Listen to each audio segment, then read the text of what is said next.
नमस्कार, मैं उपेंद्र यादव। आप सबका युवा तक कार्यक्रम में एक बार फिर स्वागत है।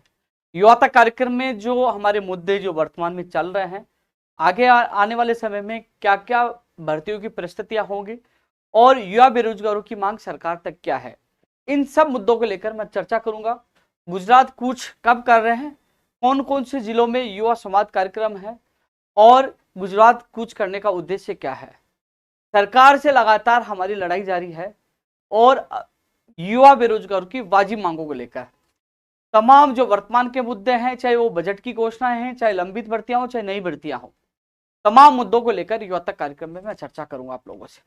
और इस चर्चा के माध्यम से सरकार से जो सरकार के प्रतिनिधि, जो भी मुझे पता है कि हर लाइव को सरकार के ऐसे व्यक्ति को जो उनको जिम्मेदारी दे रखी है कि ट्विटर पर, यूट्यूब पर, फेसबुक पर जितनी मेरी सोशल मीडिया पर पोस्ट आती है उसको वॉच किया जाता है और नोट बनाकर सरकार तक पहुंचाया जाता है कि उनकी गतिविधियां हैं, उनकी मांग यह है और ये क्या करने वाले, हर चीज उन तक सरकार तक पहुंचती है। अच्छी बात है कि युवा बेरोजगार की मांग युवा तक कार्यक्रम के माध्यम से सरकार तक पहुंचे। अब कई मुद्दे, विशेष महत्वपूर्ण मुद्दे हैं कि शिक्षक रीड्स के बाद आयोजित होने वाली शिक्षक भर्ती का विस्तृत सिलेबस कब जारी होगा, यह भी महत्वपूर्ण मुद्दा है।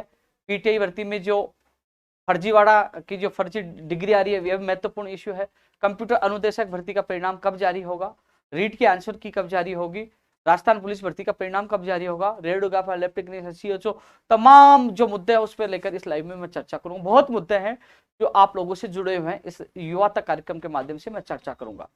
लेकिन सवाल यह है साथियों, जो तमाम युवा हैं जो इस कार्यक्रम को देखते हैं, जो तमाम यूट्यूबर इस कार्यक्रम में डालते हैं और तमाम युवा तक और उनके परिवार, जो उनके परिजन जो देखते हैं, उन तक ये कार्यक्रम जाता है। काफी लोग इस युवा तक कार्यक्रम को पसंद भी करते हैं, इंतजार भी करते हैं कब युवा तक कार्यक्रम आएगा, क्योंकि इस कार्यक्रम में बहुत सी भर्तियों की जानकारी छुपी होती है और इस युवा तक कार्यक्रम के तहत हमारी आवाज भी बुलंद होती है, सरकार तक आवाज भी जाती है और आगे की रणनीति का भी पता चलता है।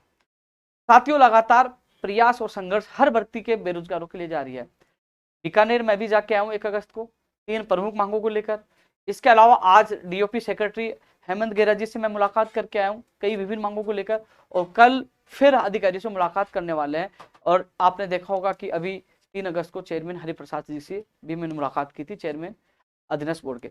तमाम कई मुद्दे, मैं सब तमाम मुद्दों को लेकर मैं चर्चा करूंगा। नीचे कई कमेंट आ रहे हैं नॉर्मलाइजेशन को लेकर, मेरी कुछ जो बीएड बीएससी जो अंतिम वर्ष में है वो कह रहे हैं कि हॉलीडे के जो अवकाश है उनको भी काउंट करवाकर जल्द से जल्द हमारी जो द्वितीय वर्ष में हमारी बीएड बीएससी जल्द पूरी हो, जिससे हम लोग भी प्रतियोगी भर्ती परीक्षाओं में बैठ पाए।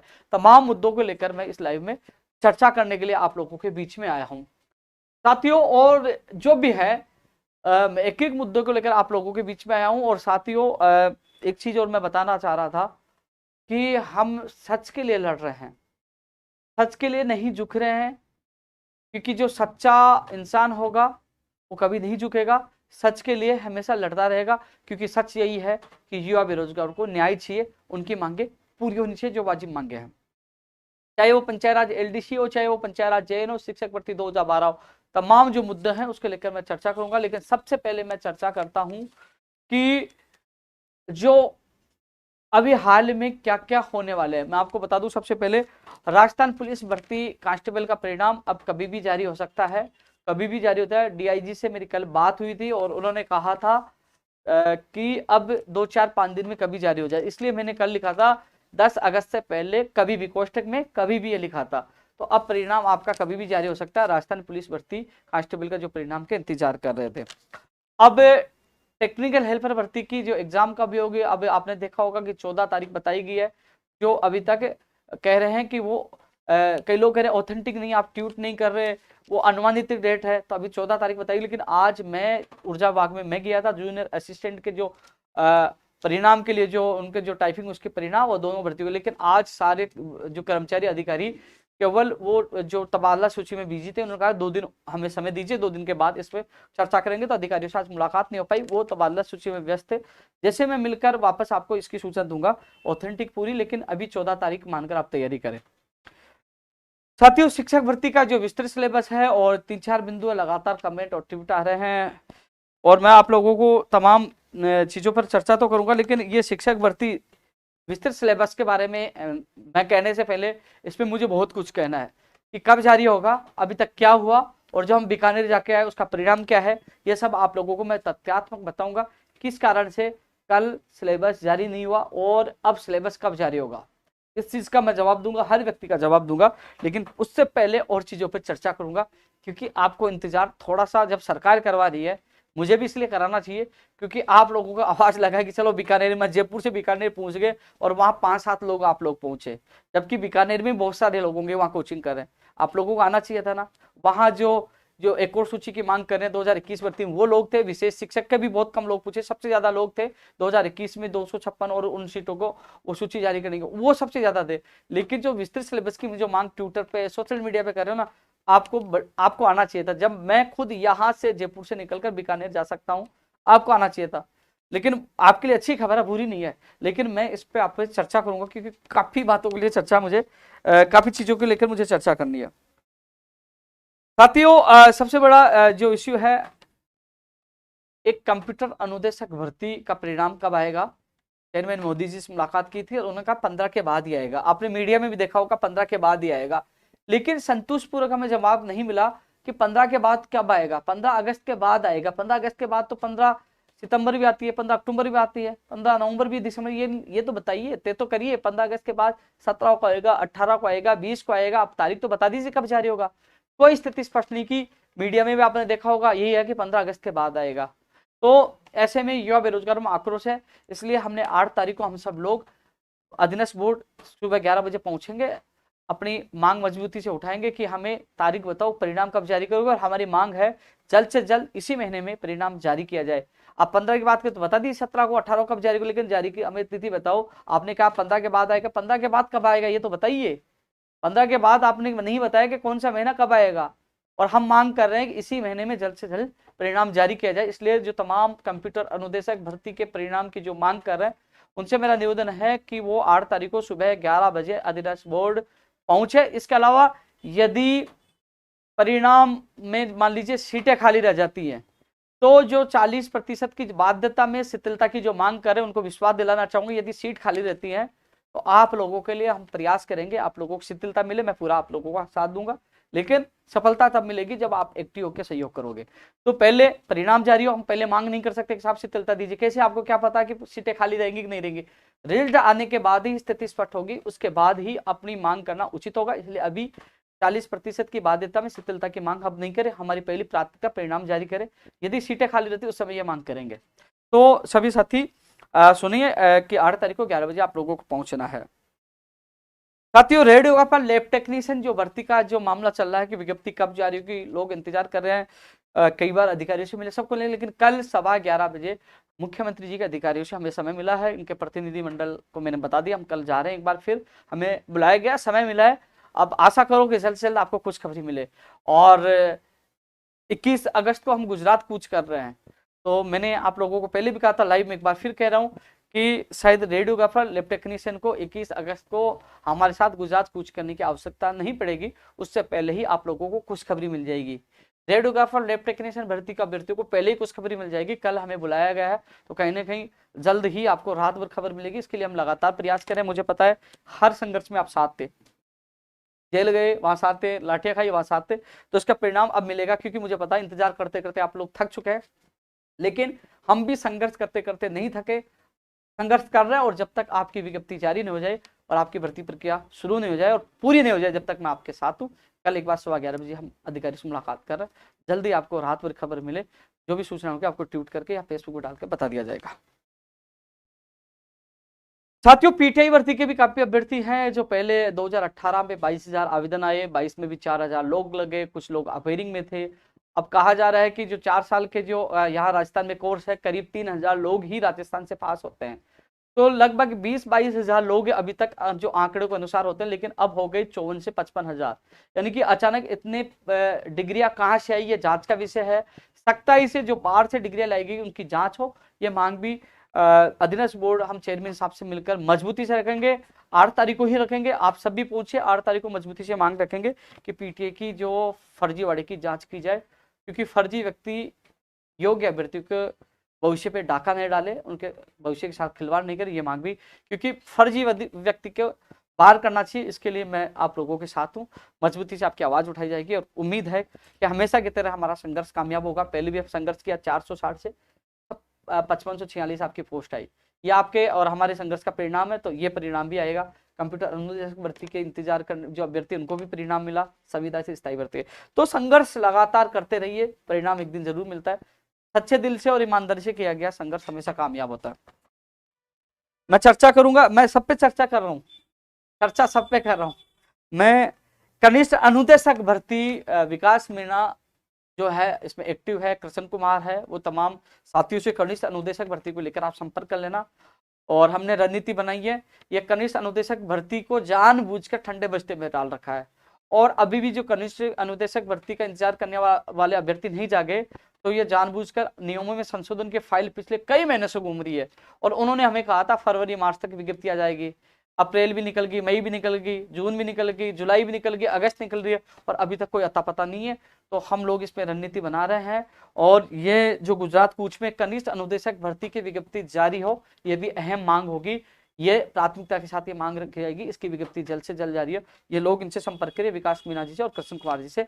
रणनीति हम बना चुके, हम लड़ेंगे और जीतेंगे, घबराने की आवश्यकता नहीं है। इसकी विज्ञप्ति आज नहीं तो कल जारी करनी होगी, हमारा संघर्ष कामयाब होगा, नियम संशोधन भी होगा और विज्ञप्ति भी जारी होगी। लेकिन अभी फिलहाल ठंडे बस्ते में, इसके लिए थोड़ा सा हमें तपना होगा और संघर्ष करना होगा। आपका भाई उपेन्द्र यादव आपके साथ है, कंधे से कंधा मिलाकर साथ देगा और परिणाम भी देगा। इसके अलावा साथियों, जो पंचायत राज जेईन भर्ती की जो बात कर रहे हैं, पंचायत राज जेईन के लिए 544 की जो वित्त विभाग में गई थी, इसके बाद अभी तक कोई अपडेट नहीं आई है। 2100 प्लस 544 भर्ती की हम मांग कर रहे हैं। और अभी कार्यालय में मीटिंग हुई थी, तमाम, चाहे वो सीताराम हो, चाहे पप्पू लाल हो, चाहे सरदार सिंह हो, चाहे अनिल हो, तमाम इस भर्ती से जुड़े सभी अभ्यर्थियों से मेरा निवेदन है, इन जिनका मैं नाम लिया इनसे संपर्क करिए। हमने एक प्लानिंग और रणनीति बनाई है, वो रणनीति कामयाब होगी तो आपके जो पदों पर घोषणा सरकार ने की, उसमें सरकार को भर्ती निकालनी पड़ेगी। हर जगह हम मजबूत है। हमारे पास आरटीआई है जिसमें 2 करोड़ 19 लाख रुपए लिए। हमारे पास इनकी घोषणा जो उन्होंने विधानसभा में मंत्री जी ने की 15 मार्च को अनुदान की मांगो, वो हमारे पास हर एविडेंस हमारे पास है। और समझौता, चाहे लखनऊ समझौता हो, चाहे लिखित समझौता हो, हर जगह सरकार से समझौता हुआ, तो हम मजबूत है। लेकिन कमजोर इस जगह है कि आप लोग एकजुट नहीं हो पा रहे हो, 15-20 से ज्यादा नहीं बढ़ पा रहे हो। अपने भविष्य के लिए मैं एक बार पुनः आपसे अपील करूंगा, एक बार मजबूती से आप आइए और देखना इस मजबूती का परिणाम आपको अच्छा मिलेगा, क्योंकि ये लड़ाई अब अंतिम चरणों में चल रही है। और यदि आप लोग नहीं उठ पाओगे, आप लोग जुड़ नहीं पाओगे, तो लीडरशिप करने वाला भी कुछ नहीं कर पाएगा। आप लोग पूरी मदद करोगे, पूरा सहयोग करोगे। मदद किसकी मांग रहा हूं मैं मदद केवल आप लोगों की आने की मदद मांग रहा हूं। आप जब जब धरने प्रदर्शन में आए, खाने की व्यवस्था करनी हो, टेंट की व्यवस्था करनी हो, या कहीं किसी चीज की व्यवस्था करनी हो, कभी भी आपसे एक पैसे के सहयोग के लिए नहीं कहा। कहीं से मुझे पता कैसे सहयोग हुआ है, कैसे टेंट की, कैसे खाने की व्यवस्था करवाई है। जहां मान लीजिए थाने में भी चले गए तो डॉक्यूमेंट्स की, वकील की, किसी प्रकार की समस्या का आपको सामना नहीं करना पड़ा। हर जगह आपको सुविधा उपलब्ध करवाई गई। लेकिन कम से कम आप लोग मजबूत होकर आइए। आप लोग मजबूत होकर आओगे, आप कहोगे तो मैं पूरी दुनिया से लड़ने के लिए तैयार हूं, और कह रहा हूं भर्ती ला कर दूंगा, लेकिन साथ आपका चाहिए। इसलिए एकजुट हो जाओ। मिशन गुजरात 21 अगस्त पे ध्यान दो, लड़ेंगे और जीतेंगे। इसलिए सभी से मेरा निवेदन है, एक दिन अपने भविष्य के लिए एकजुट हो जाओ, एक दिन। और ये दिन आपके लिए बड़ा महत्वपूर्ण होगा। इसलिए 21 अगस्त का ध्यान रखें और मजबूत हो जाए। मिलिए, रणनीति बनाइए और प्लानिंग करिए और अपने भविष्य को बचाइए। अन्यथा फिर यदि आप एकजुट नहीं हो पाए, और फिर मुझे दोष मत देना, क्योंकि लास्ट बार आप लोगों के लिए मैं भी प्रयास करूंगा। और इस बार आप लोग एकजुट नहीं हो पाए और साथ नहीं है, तो फिर मुझे मत कहना उपेन्द्र यादव ने साथ नहीं दिया। जब आप लोग ही इकट्ठे नहीं हो पाओगे, आप लोग ही साथ नहीं दोगे, तो उपेन्द्र यादव क्या करेगा? ट्विटर खेलने पे या ट्वीट करने से ये भर्ती नहीं आती, धरातल पे लड़ना पड़ता। इसलिए आपको हर सुविधा मिल रही है, तो कम से कम लास्ट बार आपसे मैं अपील कर रहा हूँ। और इस बार भी आप एकजुट नहीं हो पाए तो फिर मुझे दोष मत देना, मैं भी इस भर्ती को भूल जाऊंगा। क्योंकि मैं आपके जो कई लोग आते हैं, 15-20 लोग आते हैं, उनका मैं पीड़ा समझता हूं, उनका जब मैं चेहरा देखता हूं तो मैं सब कुछ भूलकर फिर भी मैं मजबूती से आवाज उठा रहा हूं। लेकिन मैदान में लड़ने के लिए हमें मजबूती से साथ चाहिए। तो आप सबसे मेरा निवेदन है कि आप लोग 21 अगस्त के मिशन की तरफ ध्यान दें, और जो कार्यक्रम जारी किया है हर जिलों में सब लोगों से मुलाकात करूंगा, आपके साथी कहें वो भी मिले। तो इसलिए आप लोग एक बार इस अपील को गौर से सुने, जाने, चिंतन करें कि एक दिन आपका भविष्य बना सकता है। तो इसलिए एकजुट हो जाओ। साथियों, जो 2 वर्ष की छूट देने की घोषणा मुख्यमंत्री जी के द्वारा की गई थी भर्तियों में, आज मैं डीओपी सेक्रेटरी हेमंत गेरा जी से मैं मुलाकात करके आया हूं कि जो जिनमें एग्जाम नहीं हो, फॉर्म भर चुके हैं, क्या वो रीओपन होंगे या फिर आने वाली भर्ती परीक्षाओं में 2 वर्ष की छूट का लाभ अभ्यर्थियों को मिलेगा।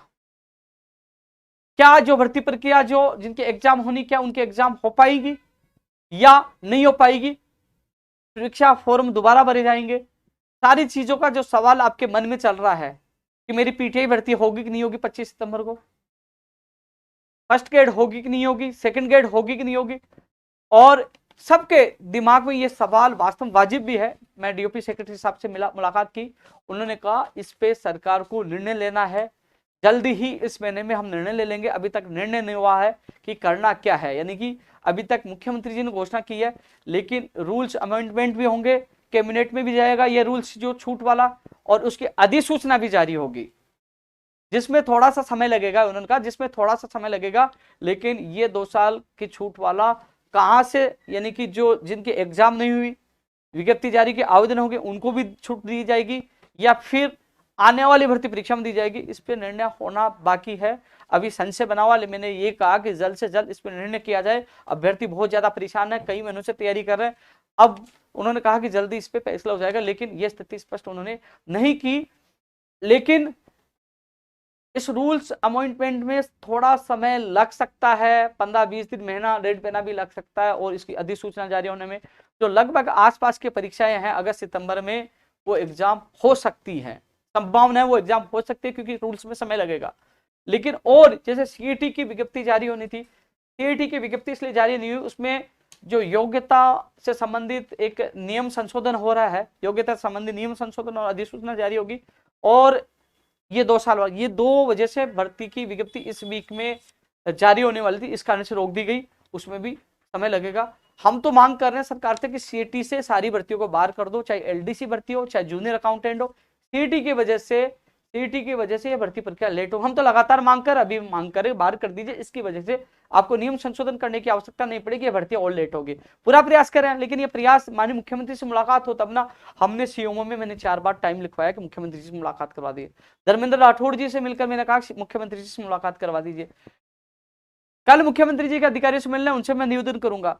अब कोशिश करें, मैंने 2 बार ट्वीट किया, मुख्यमंत्री जी से मुलाकात हो तो मैं आपकी पीड़ा बता पाऊं कि इस वजह से भर्तियां लेट होंगी और ऐसा होना चाहिए, लेकिन मुलाकात नहीं हो पा रही, ना मंत्री सुन रहे, ना अधिकारी सुन रहे। इसीलिए तो हम गुजरात कूच कर रहे हैं, यहाँ धरना प्रदर्शन कर नहीं सकते। यहाँ केवल राजस्थान में कांग्रेस के नेताओं के पास खुली छूट है कि जब वो प्रदर्शन करेंगे तो 144 धारा हट जाएगी, और जो प्रदर्शन समाप्त तो 144 लग जाएगी। कांग्रेस का कल प्रदर्शन है महंगाई बेरोजगारी को लेकर, लेकिन वहां 144 धारा नहीं होगी, पुलिस प्रशासन पूरी हेल्प करेगा, और हम लोग जब आते तो मुकदमे दर्ज लाठीचार्ज करते हैं। लेकिन अब हम भी नहीं रुकने वाले, सच के लिए हम लड़ाई लड़ेंगे, न लाठी से डरेंगे, ना मुकदमे से डरेंगे, या तो आप जानते ही हो, लड़ते किसी के बाप से नहीं है, लड़ते सच के लिए और लड़ेंगे, चाहे गोली चलाओ चाहे लाठी चलाओ, कि सच के लिए लड़ रहे हैं। मैं मेरे बेरोजगार को रोते हुए नहीं देख सकता, न उनको दुखी देख सकता। मैं जब तक जिंदा हूं अंतिम सांस तक आप लोगों के लिए लड़ूंगा। अब सवाल कई लोग उठाते हैं, मैं सोशल मीडिया पे कई बार देखता हूं, मैंने अभी ट्विटर पर मैंने प्रोफाइल फिक्स बदली, मैंने प्रोफाइल फिक्स रखी भगत सिंह की। क्यों लगाई मैंने भगत सिंह की फोटो? कुछ लोग कमेंट कर रहे हैं ये आप पार्टी में जाने का क्लू दे रहे हैं, एक वो दे रहे हैं कि आप पार्टी में जा सकते हैं, आप पार्टी का, क्या आप पार्टी का है क्या भगत सिंह, या किसी और पार्टी का है क्या भगत सिंह? भगत सिंह हम सबका है, हम उन पे गर्व करते हैं। वो लोग जो हमारी आजादी में अहम भूमिका निभाने वाले थे। हर पार्टी के लोग अपने अपने नेता पकड़ लिए कि ये मेरा, ये मेरा। क्या भगत सिंह को शहीद का दर्जा दिया किसी? भगत सिंह जितनी यातनाएं सहन करके अपने देश को आजाद कराने में कितनी बड़ी महत्वपूर्ण भूमिका निभाई। मैं देख रहा था कांग्रेस के तमाम नेता जवाहरलाल नेहरू जी की फोटो लगा रहे थे, कई लोग तिरंगा यात्रा निकाल रहे हैं। लेकिन क्या भगत सिंह को याद करना गुनाह है क्या? मैंने कि मेरे कार्यालय में भी, जब कार्यालय खोला तब भी मेरे कार्यालय में भगत सिंह की फोटो लगी हुई है, और भगत सिंह की फोटो मैंने लगाई कि वास्तव में उसका बड़ा योगदान था, इसलिए लगाई। और इसलिए भी लगाई कि गुजरात में हम लोग भगत सिंह बन के जा रहे हैं, हमें हमारी मांगे दबाई जा रही है, सुनी नहीं जा रही। हमने मुख्यमंत्री जी से समय मांगा, मंत्रियों से मुलाकात होती है, वो नहीं सुन रहे, अधिकारी नहीं सुने, हम परेशान और दुखी होकर भगत सिंह बनकर हम गुजरात जा रहे हैं, भगत सिंह बनकर। इसलिए मैंने भगत सिंह की वो फोटो लगाई। और दूसरी बात, जो छोटी हरकतों पर कांग्रेस के, यूथ कांग्रेस के हो, चाहे कांग्रेस के और चाहे वो सेवादल कांग्रेस के, मैंने एक ट्विटर पर उसको कोट करके आपको मैंने बताया था कि कैसे हरकतें कर रहे हैं, उनको प्रशिक्षण दिया जा रहा है उनके आकाओं के द्वारा कि उपेंद्र यादव को बदनाम करिए। अरे यार, जितना दम हो बदनाम कर लीजिए। कृपया, जिसने ट्वीट करके मैंने कोट करके लिखा था, एक बार आप कमेंट तो पढ़िए, बेरोजगारों ने कितनी शानदार आपको जवाब दिया है। यदि आपने उसको पढ़ लिया तो मुझे नहीं लगता कि आप ट्विटर पे रह पाओगे। शर्म आनी चाहिए जब आप सच्चाई का सामना नहीं कर पा रहे और आप अनर्गल बातें कर रहे हो, बदनाम करने की कोशिश कर रहे हो। पता है इस संगठन में आने के बाद किन किन समस्याओं का सामना मुझे करना पड़ता है। मेरे युवा साथियों, आपको मैं बता रहा हूं, कभी कहते ये बीजेपी का है, कभी कहते ये तो कांग्रेस ही है, भगत सिंह की फोटो लगा लिया आपका है। लेकिन कभी आप लोगों ने सोचा कि ये बंदा लाठी खाता है, ये बंदा बीकानेर जाता है, ये बंदा लखनऊ जाता है, ये बंदा दिल्ली जाता है, जेल जाता है, अनशन करता है और सीधा टकराता है और पेपर माफियों से और बड़े बड़े नेताओं से टक्कर लेता है। किसके लिए? आप लोगों के लिए। मेरी पार्टी मेरी युवा है, मरता हूं आप लोगों के लिए। जिस दिन मैंने राजस्थान बेरोजगार एकीकृत महासंघ छोड़ दिया ना, उस दिन आपको एहसास होगा कि कोई इंसान जो आपके लिए कहां से बजट का मैनेज करके, मैं आज वो मैनेज कहां से करता हूं मैं बता सकता हूं, लेकिन अधिकतर मेरे साथ वो कर्मचारी जुड़े हैं, ये सरकार उनके पीछे लग जाएगी आप आर्थिक सहयोग क्यों कर रहे, क्योंकि मेरे मित्र है, मेरी टीम है, मैं जानता हूं कैसे मैं मैनेज करके सारा कुछ कर रहा हूं। क्योंकि युवा बेरोजगार कितना परेशान और दुखी है, मैं उनसे एक पैसा किसी नहीं लेता, लेकिन मैनेज करने की कला है, क्योंकि 11 साल से लगातार संघर्ष कर रहा हूं, तो मुझे पता है संगठन में कैसे चला रहा हूं। लाठियां खाता हूं, जेल जाता हूं, सड़कों पर। आप जो मेरे आंदोलन में आते युवाओं को पता है, सब पहले उनको खाना खिलाता हूं, बाद में कुछ खाना खाता हूं, पहले उनको सुलाता हूं, फिर मैं सोता हूं। सड़क के बीच में गर्मी में बैठा रहता हूं, सर्दी में उनके बीच में बैठा रहता हूं, नीचे जमीन पे सोता हूं। लाठियां खाने की बात आती है, सबसे पहले लाठी खाता हूं, जेल जाने की बात आती है, सबसे पहले जेल जाता हूं। क्या राजस्थान में कोई ऐसा नेता है जो आपके लिए सड़क पे बैठे? कोई आपके लिए भूखा रहे? कोई आपके लिए लखनऊ दिल्ली जाए? क्योंकि इतनी बातें मैं इसलिए कह रहा हूं कि जब मुझे वो ट्वीट उस कांग्रेस के नेता का देखा, इतना गुस्सा आया, मैंने कहा मैं अभी कह रहा हूं, और कांग्रेस के उस नेता को नहीं, तमाम मैं जो मेरा लाइव देख रहे हैं, मैं कह रहा हूं, मेरा कार्यालय है रिद्धि सिद्धि से आगे गंगाराम नगर प्रेम नगर विस्तार में है, मैं चैलेंज देके कह रहा हूं कि मैंने किसी पार्टी की दलाली की हो कभी, और किसी युवा बेरोजगार से भर्ती के नाम पे एक पैसा लिया हो तो साबित करो, वो करने के लिए तैयार हो। सीना ठोक के कह रहा हूं ईमानदार, जब क्योंकि मैं जेल से बाहर आया हूं ना, कोशिश की गई, सब जगह तफ्तीश की गई, सारे जगह पूछा गया, मेरे लोगों को भड़काया गया, बयान दीजिए, लेकिन कुछ नहीं मिला। आज जिंदा हूं, ईमानदारी से लड़ रहा हूं, ईमानदारी। सरकारों से वही लड़ सकता, वही टकरा सकता जो ईमानदार और सही हो। लेकिन अब जो ओछी हरकतें शुरू कर दी बदनाम करने, मुझे यह भी पता है साथियों, मुझे यह पता है कई लोग कहते हैं, मैं भर्तियों से हटकर इसलिए बात मुझे याद आ गई तो मैं इन चीज पे बात करने लगा, मैं और मुद्दों पे चर्चा करूंगा। लेकिन मैं एक चीज आप लोगों को बताना चाहूंगा साथियों, लोग कहते 2023 में ये चुनाव लड़ेगा। जब बीजेपी कार्यकाल था, जब मैं संघर्ष कर रहा था, तो कहते कि कांग्रेस से चुनाव लड़ेगा तो कांग्रेस ही है, क्योंकि उस समय बीजेपी सरकार थी, मैं उस समय भी लाठियां खा रहा था, उस समय भी जेल जा रहा था, उस समय भी मैं इसी तेवर में, इसी आक्रोश में, इसी तरह से सड़कों पर लड़ रहा था। ज्यादा जानकारी की कहने की जरूरत नहीं, मेरी फेसबुक और मेरी यूट्यूब पर और मेरे ट्विटर तो 2019 में ज्वाइन किया, लेकिन आप मेरी फेसबुक पर जाके देखिए या आप गूगल पे जाके उपेंद्र यादव सच के पता लग जाएगा कि इस कांग्रेस सरकार में जितना मैंने जो संघर्ष किया, उससे कई गुना संघर्ष मैंने पिछले 5 साल उस सरकार में किया था। आज भी संघर्ष कर रहा हूं,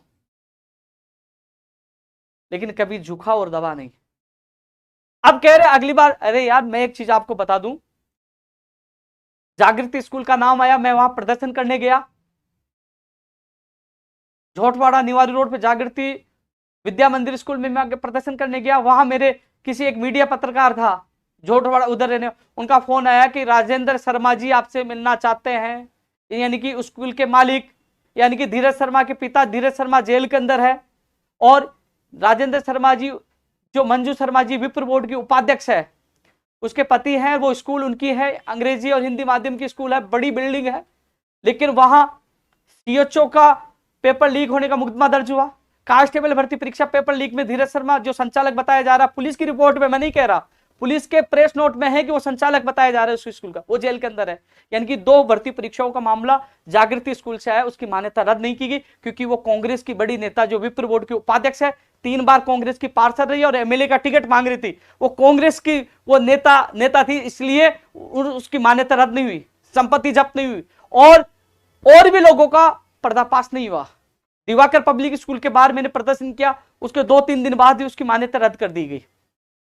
तो फिर जागृति विद्या मंदिर की मान्यता रद्द क्यों नहीं की जा रही? पुलिस प्रशासन खुद मान चुका है, उसके खिलाफ मुकदमा दर्ज हुआ है, लेकिन वहां से भी कोशिश की जा रही है। वो लोग भी मेरे पीछे पड़े हैं कि उपेंद्र यादव को कैसे रास्ते से हटाया जाए। मैंने कहा मैं क्यों मिलूंगा, कौन राजेंद्र शर्मा, क्यों मिलूंगा, मुझे मान्यता रद्द चाहिए, खिलाफ कार्रवाई होनी चाहिए। जो मेरे प्रदेश के युवा बेरोजगारों को सपनों को बेचने का काम कर रहे हैं, उस बिल्डिंग पर बुलडोजर चलना चाहिए। तुम क्या समझ रहे हो मिलकर उपेंद्र यादव को खरीद लोगे? उपेंद्र यादव बिकने वाला नहीं है। हिंदुस्तान की क्या पूरे संसार की कोई ऐसी करेंसी नहीं है जो उपेंद्र यादव खरीद पाएगी। मुझे केवल एक ही चीज पे सरकार समझौता चाहिए कि उसकी मान्यता रद्द हो, संपत्ति जब्त हो। जिन्होंने कितने बेरोजगारों का भविष्य खराब किया, 2 भर्तियों को नाम आए, कितनी भर्तियों ने पेपर लीक किया होगा, उनके खिलाफ कार्रवाई होनी चाहिए। सरकार की कथनी और करनी मंत्र होना चाहिए। मैं कल शिक्षा मंत्री जी को भी ज्ञापन देने जा रहा हूं। लोग सोच रहे हैं मेरी सीएचओ, मेरी रेडियोग्राफर, उस पर चर्चा क्यों नहीं कर रहा? क्या मेरी पर्सनल दुश्मनी है क्या जागृति स्कूल से? बताइए आप। मैं आप लोगों के लिए लड़ रहा हूं। और जो सवाल उठा रहे कि 2023 में चुनाव की, मैंने एक जागृति स्कूल का उदाहरण दिया। मैंने कई मंत्रियों पर उस समय आरोप लगाए थे और सीबीआई जांच करवा लो, पेपर माफिया। मैंने पहले बताया कि कई बार मेरे रेकी की जाती है। मुझे नहीं लगता, मैं आज कह रहा हूं, मेरी बात नोट कर लेना, मुझे नहीं लगता कि ये सब लोग, क्योंकि बड़ा षड्यंत्र बन चुका है, क्योंकि मैं पोल खोलते नजर आ रहा हूं, ना बिक रहा हूं ना झुक रहा हूं। खरीदने की कोशिश किया, बिक नहीं रहा, जेल में डाल रहा, 12 के फील्ड लड़ रहा हूं, तो इनके पास लास्ट चारा होगा इस दुनिया से हटाने का। मुझे जो लोग 23 के सपने दिखा रहे ना, मुझे नहीं पता कि मैं 2023 देख पाऊंगा, लेकिन ये जरूर जब तक जिंदा हूं मैं, क्योंकि मुझे पता है खतरा है, कभी भी कोई आके को भी टपका के चला जाएगा, लेकिन जब तक जिंदा हूं उपेंद्र यादव यूं दहाड़ता रहेगा, सच के लिए लड़ता रहेगा। और जिस दिन मेरी मौत होगी ना, मैं कह रहा हूं हंसते हंसते जाऊंगा इस दुनिया से, डरता किसी से नहीं, कुछ सच के लिए लड़ रहा हूं। षड्यंत्र मुझे पता होंगे, षड्यंत्र कि यार गुजरात जा रहा, गुजरात से पहले मुझे उठा के जेल में डाल दिया जाए क्योंकि आज तक, मैं फिर कह रहा हूं, आज तक एक भी कोई भी मेरे ऊपर लांछन होता या कोई भी चीज होती, आज तक मैं जेल से बाहर नहीं आता, आज तक मुझे किसी भी मामले में फंसा देते। लेकिन आज के बाद यार पता नहीं कितने षड्यंत्र बन जाते, कोई नया षड्यंत्र करके मुझे फंसा दे तो वो तो भगवान जाने। लेकिन आज तक मैं सीना ठोक के कह रहा हूं, दम हो तो डाल दीजिए जेल में, क्योंकि सच के लिए लड़ रहा हूं।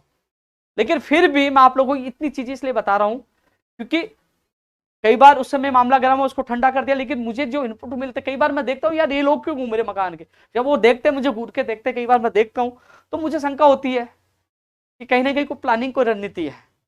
रणनीति, मान लीजिए मेरी गाड़ी खड़ी है, उसमें कुछ हथियार डाल के, कुछ नशीले चीजें डाल के, या किसी चीज को कुछ भी करके कैसे फंसाने की कोशिश कर सकता है। लेकिन मैं जेल भी जाने के लिए तैयार हूँ, मरने भी के लिए तैयार हूँ, क्योंकि जान हथेली पे लेके चलता हूँ। मैं मेरे युवा बेरोजगारों के लिए लड़ रहा हूँ। जब सरकारों से सीधे टकरा रहा हूँ तो सच के लिए लड़ रहा हूँ और लड़ता रहूंगा। मेरी किसी कांग्रेस सरकार से, माननीय मुख्यमंत्री से, किसी से दुश्मनी नहीं है।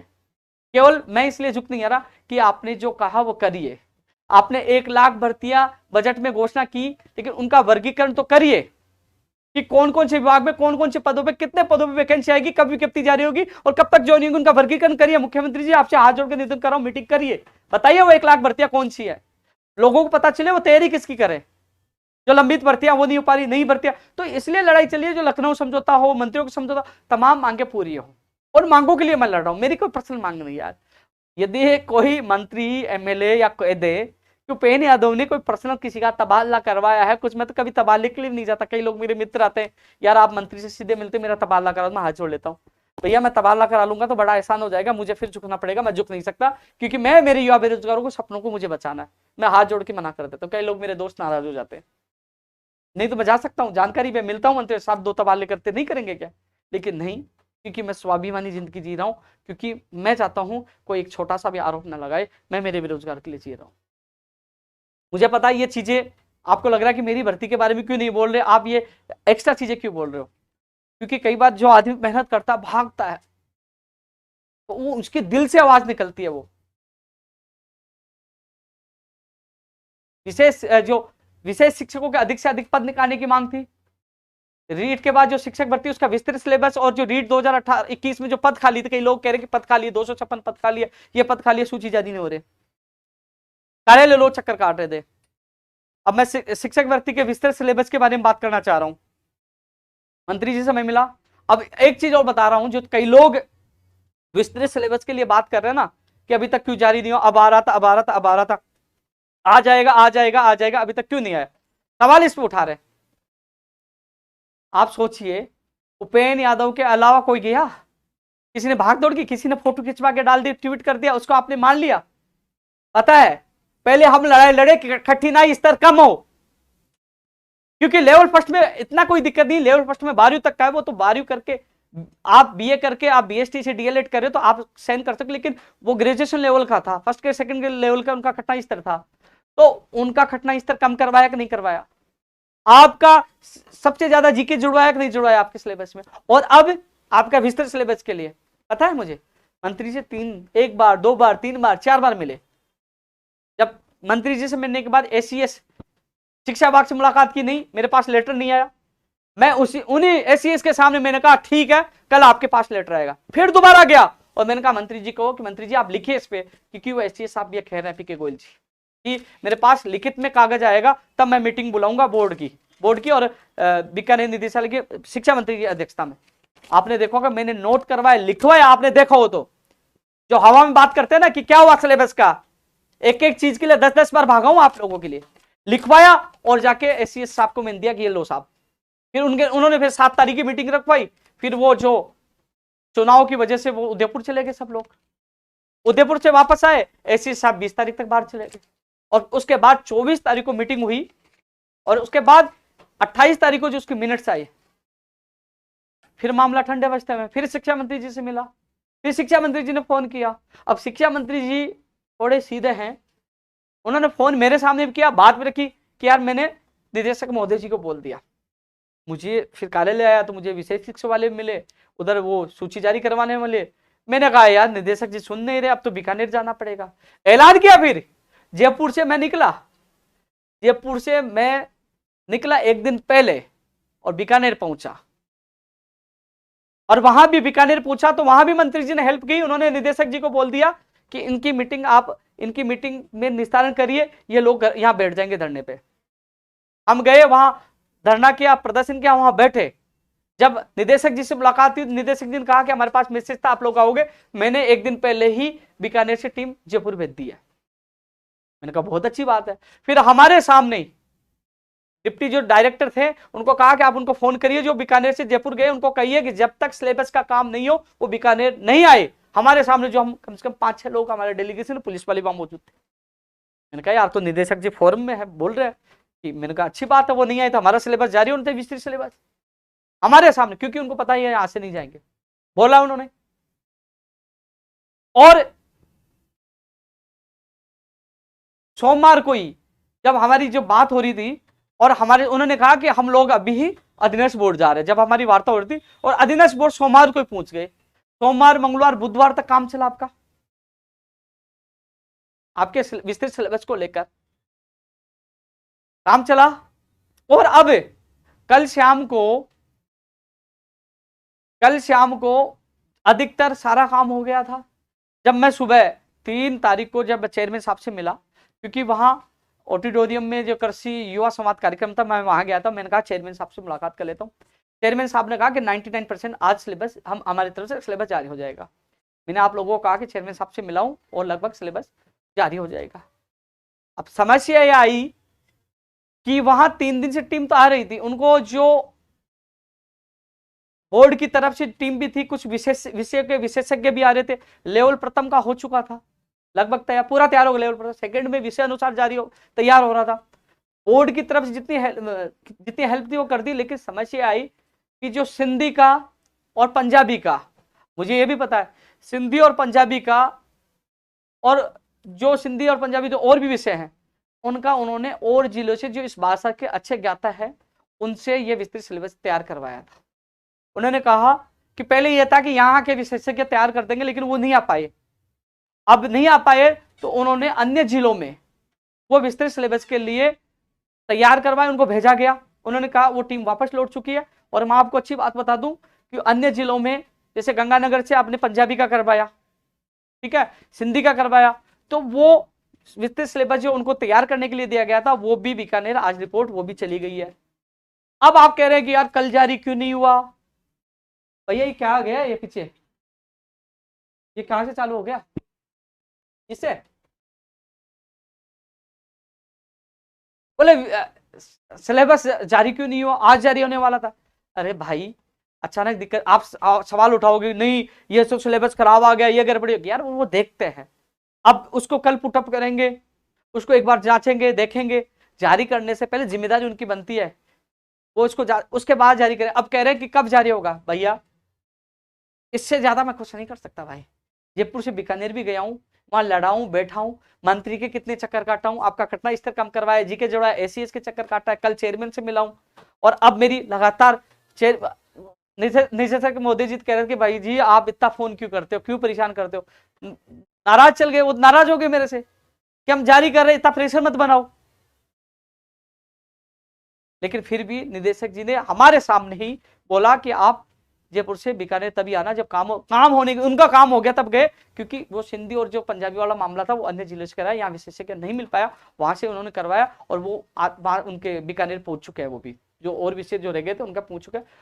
अब एक बार उसको जांचेंगे क्योंकि कोई भी गड़बड़ी ना हो, और फिर वो वहां से बीकानेर निदेशालय से आपके विस्तृत सिलेबस जारी होगा। अब कब जारी होगा भैया? अब 1-2 दिन, मान लीजिए कल परसों में हो जाए, और कल परसों में नहीं है तो सोमवार मंगलवार तो आपने इतने महीने इंतजार कर लिया। आप बताइए, हम 1 तारीख को पूछे और 1 तारीख को हम जाके बैठ गए तो 1, 2, 3 और 4 दिन है ना, 4 दिन हुए ना, तो 4 दिन और लग जाए। मान लो मैं आशा है कि कल मान लो जांच करके पुटअप हो गए तो 1-2 दिन में जारी कर दे, नहीं करे तो सोमवार मंगलवार बुधवार तक भी चले, अगले वीक तक भी चले जाए।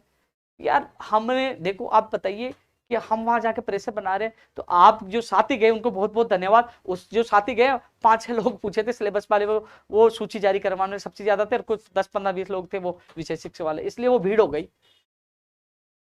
नहीं आए।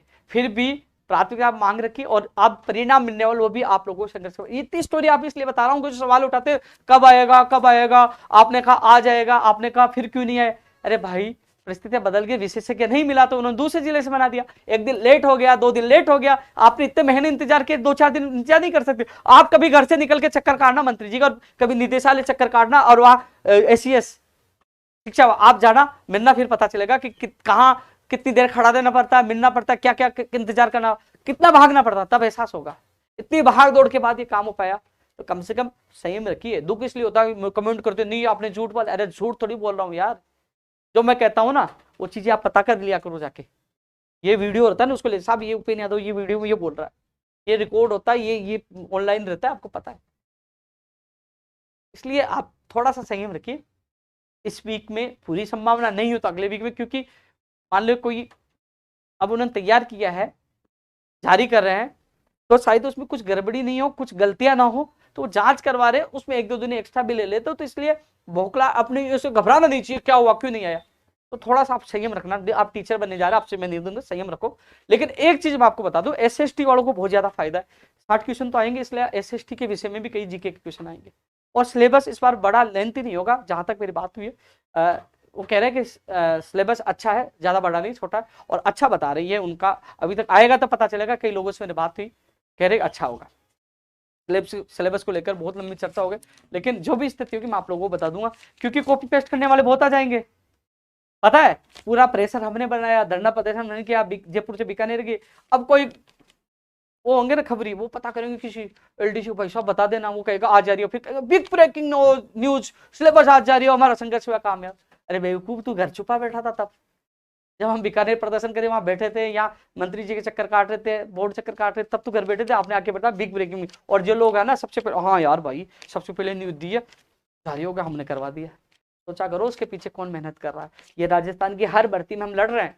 आज गुजरात कूच के लिए क्यों कह रहे हैं कि हमारी ये मांगे, क्योंकि प्रेशर हम बनाते हैं। मुख्यमंत्री जी से हम मिलते हैं, अधिकारियों से हम मिलते हैं, लाठी हम खाते हैं, पूरा प्रेशर हम बनाते हैं। अब 1 लाख भर्तियों का वर्गीकरण हो, जल्द से जल्द विज्ञप्तियां जारी हो, उसका प्रेशर हम बना रहे हैं। लंबित भर्तियां पूरी हो, उनका प्रेशर हम बना रहे हैं। हर चीज के लिए लड़ा प्रेशर बनता है, क्योंकि राजस्थान में पूरे देश में सबसे बड़ा संगठन है राजस्थान बेरोजगार एकीकृत महासंघ, जिसकी मिसाल पूरे देश में पेश की जाती है कि एक ऐसा संगठन है राज्य से निकल दूसरे राज्य में लड़ाई लड़के जीत कर आता है। लखनऊ गए, और लखनऊ आज और बता दूं आपको, हम गुजरात जा रहे हैं और गुजरात वही मांगे शामिल की जाएगी। हालांकि मैं सारी मांगे साथ लेके चलता हूं, लेकिन प्राथमिकता उनको दी जाएगी जो गुजरात में हमारे साथ होंगे। क्योंकि गुजरात गए, मान ली सरकार ने बुला लिया, मुख्यमंत्री ने बुला लिया, कई लोग कहते हमें क्यों नहीं लेंगे। अरे भैया, जो गुजरात में साथ है उसको प्राथमिकता दूंगा ना, बेचारा यहाँ से जा रहा है, वहां परेशान हो रहा, साथ दे रहा है। मांगे मैं सबकी रखता हूं, नहीं पूछा उसकी भी रखता हूं, लेकिन प्राथमिकता उनको दी जाती है जो संगठन में साथ रहता है, संघर्ष में साथ रहता है। लखनऊ गए, बुलाए, कई लोग जो लखनऊ थे वो सारे लोग वार्ता में गए। तो संघर्ष कर रहे हैं, हर बेरोजगार के लिए संघर्ष कर रहे हैं, हर व्यक्ति के लिए संघर्ष कर रहे हैं। लंबा हो रहा है लाइव, क्योंकि बहुत दिनों बाद युवा तक कार्यक्रम में आया हूं। लेकिन यह निश्चित है, माननीय मुख्यमंत्री जी, तमाम मंत्रियों से और सरकार से मेरा निवेदन है कि देखो, हमने कहा था लखनऊ जाएंगे, गए, एक बार नहीं 2 बार कहा, 2 बार गए। अब कह रहे गुजरात जाएंगे तो जाएंगे, ना डरेंगे ना झुकेंगे, सच के लिए जा रहे हैं। हमारा शौक नहीं गुजरात जाने का, हमारी मजबूरी है। माननीय मुख्यमंत्री जी, आप बुला लीजिए हमारे जो बेरोजगार जो भर्तियों के प्रतिनिधि मंडल, उनको बुला लीजिए, सुनिए, समस्या का हल करिए, हम कहीं नहीं जाएंगे। और हम आपका जो अच्छा काम किया, धन्यवाद दिया आपने, 2 वर्ष की छूट दी, मैंने धन्यवाद दिया। जहां अच्छा काम करोगे धन्यवाद देंगे, लेकिन हमको मजबूरी में जाना पड़ रहा है। क्यों जाना पड़ रहा है? पंचायत राज एलडीसी भर्ती 2013 के लिए आपने 2 बार घोषणा की, और अब कह रहे इसके आज भी मैं अर्पणा मैडम से मैं मिल के आऊं कि हम लोग कैबिनेट मीटिंग में इस बार वो आ जाएगी, उसके बाद हो जाएगा। लेकिन कैबिनेट मीटिंग कब होगी? पहले कैबिनेट मीटिंग में ये आ नहीं रहा था, नियुक्ति प्रक्रिया कैलेंडर अनुमोदन होने के लिए। अब कह रहे कि अब आ जाएगा, लेकिन अब कैबिनेट मीटिंग नहीं हो रही। हाथ जोड़ के निवेदन है कि 9 साल से इंतजार कर रहे हैं, उनको न्याय दीजिए। एक बार नहीं, एक बार लिखित समझौता, लखनऊ समझौता, और कई बार वार्ता हुई है, कई बार वार्ता हुई है। इंतजार कर रहे हैं, वो लोग रो रहे हैं, मुझे मैसेज करते, कई लड़कियां मैसेज करके, बहुत उनका दर्द देखता हूं, मुझे बहुत दुख होता है। इसलिए मैं लड़ रहा हूं, इसलिए मैंने इज्जत का सवाल बना रखा है कुछ मांगों को लेकर। क्यों लड़ रहा हूं? आपने वादे किए थे, इसलिए मैं, आप बता दिए मुख्यमंत्री जी, मैं कभी मेरे लिए कभी कहा, कभी ये मांगने आया कि मुझे टिकट दीजिए या मेरे परिवार का तबादला कर दी? कभी अपने निजी काम कभी आया? आज तक कभी निजी काम नहीं आया। मैं इन युवा बेरोजगारों के लिए आया हूं। आपको पता है मुख्यमंत्री जी, आपके मंत्रियों को पता है। कहां राजनीति है इसमें बताओ? जब कोई व्यक्ति वहां आके कुछ मांगे आपसे, तब तो कहेगी ये राजनीति है। बल्कि आप तो ये सोचिए कि कितना ईमानदार व्यक्ति है, लड़ता लेकिन खुद के लिए कुछ नहीं मांगता। इसलिए मैं आपसे हाथ जोड़ के निवेदन है, आपकी जो मांगे, जो आपने घोषणा की वो नहीं होती, इसलिए गुस्सा आ रहा है। अधिकारी आपका भी अपमान कर रहे हैं उन मांगों को पूरा नहीं करके। जल्द से जल्द कैबिनेट इस भर्ती को करवाइए। पंचायत राज जैन की घोषणा हुई, आप जूनियर अकाउंटेंट सीटी में डाल दिया, सितंबर में एग्जाम होनी थी। टीजीटी 2012 का मामला है, उसमें जवाब आप करवाइए, सुनवाई जल्द करवाइए। कई नर्सिंग भर्ती 2013 के मामले में पक्ष में जवाब नहीं दे, कई ऐसे मामले हैं जो बेरोजगार रो रहे हैं, इसलिए परेशान। आप बात करिए। रेडियो का पर लैब टेक्नीशियन की फाइल घूम रही है इधर उधर। अरे 4 अभी तक तो भर्ती की एग्जाम हो गया, परिणाम आ जाता है 5 महीने से, ये 5-6 महीने से भर्ती घूम रही है, फाइलें घूम रही है। एक चिकित्सा विभाग फेलियर साबित हो गया, अलाइनमेंट खराब है चिकित्सा विभाग का। अब कह रहे कि फार्मासिस्ट और नर्स ग्रेड 2 की एमएनआईटी कब विज्ञप्ति जारी करेगी? जारी तो करवा दीजिए। अब कह रहे अब जल्द करेंगे, जल्द कब होगा? सीएचओ की विज्ञप्ति नहीं है, फार्मासिस्ट वाले रो रहे हैं, इधर ये रेडियो का लैपटॉप ईसीजी टेक्नीशियन दंत चिकित्सा, ये हालात क्या बना दिए चिकित्सा विभाग के? माननीय मुख्यमंत्री जी, अलाइनमेंट खराब है, सुधारिए इस चिकित्सा विभाग के अलाइनमेंट को। आपसे मैं निवेदन कर रहा हूं हाथ जोड़कर। मजबूरी में हमें गुजरात जाना पड़ रहा है, हमें शौक नहीं, हम नहीं जाना चाहते, लेकिन हमें जाना पड़ रहा है और जाऊंगा, चाहे मेरी जान चली जाए। मैं कह रहा हूं मुख्यमंत्री हाथ जोड़ के निवेदन कर रहा हूं, मैं नहीं रुकूंगा, चाहे मुझे जेल में आप डलवा देना, चाहे मुझे मरवा देना, क्योंकि मजबूरी में जाना चाह रहा है। न तो आपसे मुलाकात हो पा रही है, खुद मैंने कई बार सीएमओ में मैंने फोन पर नोट कराया कि मुझे मुख्यमंत्री जी से मिलना है। ना अधिकारी सुन रहे, ना अधिकारी हाँ कर रहे हैं, मंत्री नहीं सुने। तो आखिरकार क्या करें? हमें मजबूरी में गुजरात जाना पड़ रहा है, हम नहीं जाना चाहते, और हमने घोषणा कर दी तो हम पीछे भी नहीं हटेंगे, चाहे जान चली जाए। लड़ेंगे या फिर मरेंगे। इसके अलावा साथियों, प्रयोगशाला सहायक भर्ती 2018 की वो हालात है जो दिसंबर में कहा था 7 दिन में कर देंगे, कोर्ट में अटका दिया, जबरदस्ती लापरवाही से अटकी पड़ी है। जुलाई में कर देंगे, अब अगस्त निकल गया। धर्मेंद्र राठौड़ जी ने खुद ने कमिटमेंट किया था कि 7 दिन में कर देंगे, वो 7 दिन तक आज तक नहीं, उनको मैं कई बार वादा याद दिला चुका। आज इसलिए, और मुख्यमंत्री जी हमारी कौन सुन रहा, प्रयोगशाला साइक 7 दिन के लिए, ये सारे आपने जिंदा कर दिया, हमने धन्यवाद दिया, आपने भर्ती को जिंदा कर दिया, हमने संघर्ष किया, आपने बात मान, लेकिन उसका दिसंबर में रिजल्ट निकालकर जनवरी में ज्वाइनिंग देने की बात थी, अब अगस्त आ गई। हालात यह है 2000 वरिष्ठ अध्यापक फिर 2016 की जो आपने आदेश किया कि वो उसकी प्रतीक्षा सूची जारी, पिकअप लिस्ट जारी होगी, एसएसटी के अलावा और विषय की जारी नहीं हुई, 600 निवासी पद जोड़ने की घोषणा की, सारी चीजों पर सरकार आपके आदेश की पालना ये अधिकारी और मंत्री नहीं कर रहे, इसलिए आक्रोशित हम, इसलिए हम लोग गुजरात जाने की घोषणा कर रहे हैं, मजबूरी है हमारी। पशु चिकित्सक भर्ती, आज जो भयंकर बीमारी जो चल रही है गोवंश में, सब जानवरों में, पशुओं में जो बीमारी आ रही है, यदि 900 चिकित्सक 2019 के न्यायालय में लंबित है। आज मैंने एक अभ्यर्थी है बाल मुकुंद मीणा जी, वो आए, अब मैंने वो वीडियो डाला, मैंने मंत्री जी को फोन लगाया और फिर बाद में मंत्री जी से मेरी बात हुई, मंत्री जी का फोन आया कि बताइए क्या काम है। मैंने कहा काम यह है कि पशु चिकित्सक भर्ती पूरी हो। बोले कि मैं एजी साहब से बात करता हूँ, मैं जल्द से जल्द इसको न्यायालय से निकलवाने की कोशिश करता हूँ। ये चिकित्सा मंत्री जी का फोन आया, उन्होंने जरूर ये बात आश्वासन जरूर फोन पे दिया है, उनसे मैं निवेदन करूंगा कि ये 900 चिकित्सक आएंगे तो कहीं ना कहीं इन गोवंश को, इन पशुओं को बचाने की ये अहम भूमिका निभाएंगे, क्योंकि ये चिकित्सक रक्षक बनेंगे। इनको लाइए, इनकी भर्ती प्रक्रिया को पूरा जल्द से जल्द पूरी करवाइए। आप अर्जेंट सुनवाई करवाइए। आप कोर्ट में कह सकते हो कि अभी ये भयंकर रोग आया हुआ है, हमें चिकित्सकों की आवश्यकता है, अर्जेंट सुनवाई करवाकर उसका निस्तारण करवाकर इस भर्ती प्रक्रिया को पूरी कर सकते हो। आपसे निवेदन है, जो तमाम पशु चिकित्सक भर्ती के जो अभ्यर्थी हैं, मेरी आज मंत्री जी से बात हुई है, फोन पर बात हुई है, और उन्होंने कहा कि हम एजी साहब से बात करके जल्द से जल्द करवाने की कोशिश कर रहे हैं। ये मेरी बात हुई आज। नई कृषि पर्यवेक्षक भर्ती और पशुधन सहायक, ये एसआई, एलडीसी, आरए, इस तमाम नई भर्तियों की हम लगातार मांग कर रहे हैं, चाहे वो चतुर्थ श्रेणी कर्मचारी की हो, चाहे ईओ की हो, चाहे सैनिटरी इंस्पेक्टर हो, चाहे वो कॉलेज लाइब्रेरियन, कॉलेज पीटीआई, चाहे वो दंचिका, तमाम भर्तियों की हम मांग कर रहे हैं। 1 लाख भर्तियों में तमाम वो भर्ती आ गई है, वो हम मांग कर रहे हैं साथियों। विषय शिक्षक के जो भर्ती के मामले में जो हमारी बीकानेर में जो बात हुई थी, मैं आपको बता दूं, जो निदेशक महोदय जी ने हमें यह कहा कि आपके 2 लोग यहाँ रुक जाएं, उप निदेशक जी से मिल लेंगे, ये सामने बैठे हैं, इनसे कोऑर्डिनेट कर लेंगे, अन्य राज्यों में क्या पॉलिसी है, विशेष शिक्षकों को किस आधार पर लिया जाता है, आपके एनसीटी में क्या है, सुप्रीम कोर्ट का फैसला क्या है, वो सारे डॉक्यूमेंट्स इकट्ठे करके एक बार मिल रही, यहाँ से हम प्रस्ताव बना के सरकार को भेज देंगे, जिससे जो शिथिलता मिलेगी, अधिक से अधिक पद आए, क्योंकि हम लोग यहाँ भेजें वो नियमों में नहीं हो, वो अटक जाए। तो हम चाहते हैं कि अन्य राज्यों के स्तर पर आप हमें कागज दोगे, वहाँ के जो सारी चीजें दोगे, पॉलिसी डिसीजन दोगे, सुप्रीम कोर्ट का क्या फैसला है, तो उसके अनुसार हम भी बना के भेजेंगे, तो कहीं ना कहीं आपके पास अधिक से अधिक आ सकते हैं। आपके 2 लोग रुक जाए और हमारे अधिकारियों से बात करके वो सारे दस्तावेज इनको उपलब्ध करा दीजिए। मुझे निदेशक महोदय जी ने, जो आपके यतेंद्र कुमार जो अभ्यर्थी था विशेष शिक्षक, वहां मौजूद था। तो मैं आपको बता दूं, आपके अभ्यर्थियों से मैंने कपिल को भी और दीपेंद्र दोनों को मैंने कह दिया था। अब मेरा काम था यार, देख ये कागज उपलब्ध आपको करवाना। आपके उपेन्द्र यादव साहब ने, अरे भैया मैं तो बीकानेर पूछा हूँ, बैठ के आपके अभ्यर्थी से बात की है, थोड़ा प्रयास आप भी करना चाहिए। आज आपके यतेंद्र को पूछ लीजिए, 15 या 16 लोग आपके लोग आए, बात सोशल मीडिया पे कितने कमेंट करते हो। अरे मैं तो कम से कम जयपुर से निकल के आप लोगों के लिए गया, लेकिन ये दस्तावेज उपलब्ध करवाइए, वो मांग रहे हैं, तो वो रिपोर्ट बनाकर सरकार को भेजेंगे, क्योंकि अन्य राज्यों की तुलना जो अच्छी सी अच्छी रिपोर्ट है, जो सुप्रीम कोर्ट का जो आप फैसला बता रहे, दीजिए, आप समझाइए उनको। देखो वो चीज तो आपको उपलब्ध करानी होगी, मैं थोड़ी जाऊंगा लेके, आपको जाना होगा।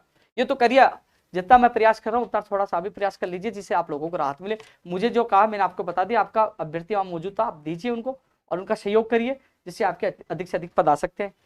आपकी 3rd ग्रेड के भी हमने मांग रखे हैं, 1st ग्रेड 2nd ग्रेड की हम लगातार मांग रख रहे हैं। ओबीसी आरक्षण की जो विसंगतियों का जो मामला था, भाई एक बार इसको सही कर दो ना, आजा कोई दिक्कत, तू भी दिख जाएगा, आजा।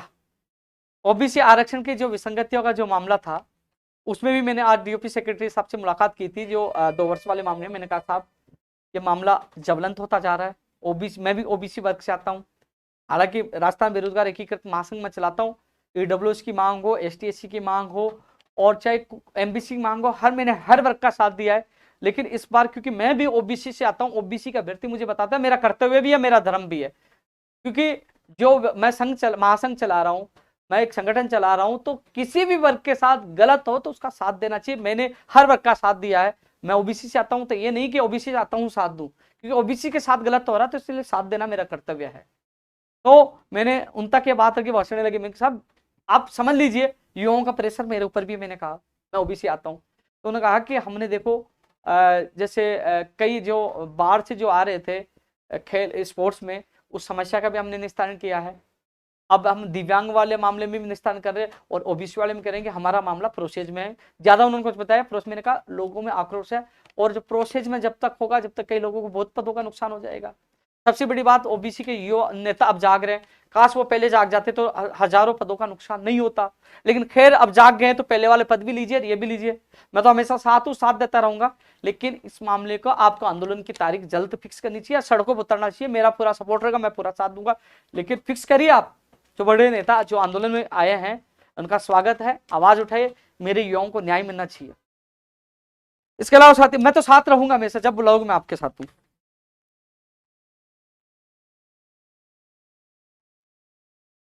प्रयोगशाला सहायक भर्ती का परिणाम आई, ये मांग भी हम उठाएंगे। लाइव बहुत लंबा हो चुका है, लेकिन करे क्या, बहुत दिन बाद आया हूं आपके बीच में। बीएड बीएसटी से इंटर्नशिप वाले जो लड़के हैं ना, कमेंट बहुत करते हैं। मैंने कहा 4 तारीख को आप 12 बजे आ जाइए, कोई नहीं आया। घर बैठे हर कोई आवाज उठाता है, ये कर दो, वो कर दो, वो कर। यार आप क्यों नहीं आ रहे हो? मैंने कहा था आ जाए 12 बजे की, और मैं दोबारा लाइव में बोल रहा हूँ। बीएड बीएसटी से जो इंटर्नशिप वाले कह रहे हैं कि जो इनका छुट्टियों को काउंट किया जाए, तो मैं कह रहा हूँ आप संडे को 12 बजे आ जाइए ऑफिस। मैं कोशिश करता हूँ मंत्री जी के सामने जाके आपकी बात रखूं, मैं केवल आपका सहयोग करता हूँ। आना तो आपको पड़ेगा ना यार, आप आना नहीं चाहते, सोशल मीडिया पर आवाज उठाते हो। घर से निकलना सीखिए। हर व्यक्ति को हर भर्ती के लिए संघर्ष करना पड़ता है, आपको भी अपने सपनों के लिए, अपने भविष्य के लिए संघर्ष करना सीखिए। मैं साथ देने के लिए तैयार, मना थोड़ी कर रहा हूँ, आइए। ऐसी बात जो एक ऐप आया कि ऐप से इतने क्वेश्चन मिल गए, ऐप में घपला हुआ है, हमने प्रदर्शन किया, ज्ञापन दिया, वो ज्ञापन पूछा एसपी सिकर के पास, सिकर के एसपी के पास कार्यालय से मेरे पास फोन आया, बोले ऐप का पता दीजिए। मैंने कहा आपका ऐप का पता आप करोगे? बोले शिकायत करता दीजिए। क्या शिकायत है, कौन कौन से क्वेश्चन आए, कब आए, उसने कब कोर्स लिया, सारी चीज मैंने पूछा कि मैं अभ्यर्थियों से पता करके और मैं आपके ऑफिस में मैं ले आऊंगा। मैंने ट्वीट किया, 1-2 लोगों के फोन आए, मैंने बुलाया, कोई नहीं आया। फिर कहते हैं ऐप में इतने क्वेश्चन आ गए, फर्जीवाड़ा हुआ है, ऐप ने पेपर लीक किया है। तो भैया मैं फिर संडे को बुला रहा हूं, मैं आप आइए, मुझे शिकायत दीजिए, मैं आपके साथ एसपी कार्यालय ले जाकर प्रस्तुत करूंगा, साहब ये सबूत और ये लड़का लेके आया है। भैया जब शिकायत करता है तो शिकायत करता भी होना चाहिए ना। मैं अभ्यर्थी थोड़ी, अभ्यर्थी आप हो, मैं तो सहयोग कर सकते हो, जाने के लिए तैयार हो। अधीनस्थ बोर्ड जाके प्रदर्शन किया, अब शिखर एसपी साहब के पास जाने के लिए तैयार हो, लेकिन सबूत तो आपको लेके आना पड़ेगा ना। आप आ जाइए। फिर कह रहा हूं, सवाल उठाना, आवाज ट्वीट करना बहुत आसान है, लेकिन कम से कम संघर्ष करना भी सीखिए। तो आपके पास कोई सबूत हो तो लेकर आइए, आप चलेंगे शिखर एसपी साहब को देंगे, साहब ये सबूत पकड़िए। तो आप आइए, आप संडे को 12 बजे, आपको भी स्वागत है। मैंने 4 तारीख को बुलाया था, आज ही बुलाया, 4 तारीख आज ही थी, आप नहीं आए। एक बार फिर कह रहा हूँ संडे को आइए, मैं तो साथ, फिर नहीं आओगे तो कह रहे उपेन्द्र यादव ने साथ नहीं दिया, उपेन्द्र यादव चुप था। थोड़ा सोच तो लिया करो यार कम से कम। ऐसे वो ओबीसी वाले लड़के कह रहे थे कि उपेन्द्र यादव ओबीसी आरक्षण की संगतियों की मांग नहीं उठा रहे। अरे यार 5 मई को सबसे पहले आंदोलन उपेन्द्र यादव ने किया था। उपेन्द्र यादव कई बार डीओबी सेक्रेटरी से मिला था। आपकी कितनी, हमेशा आप भूल जाते हो इस चीज को, फिर कहते हमारा साथ नहीं दिया। अब कह रहे कि वीडियो में पेपर है ना खुला आया था, वीडियो में पेपर खुला आया था, उसकी जांच होनी चाहिए।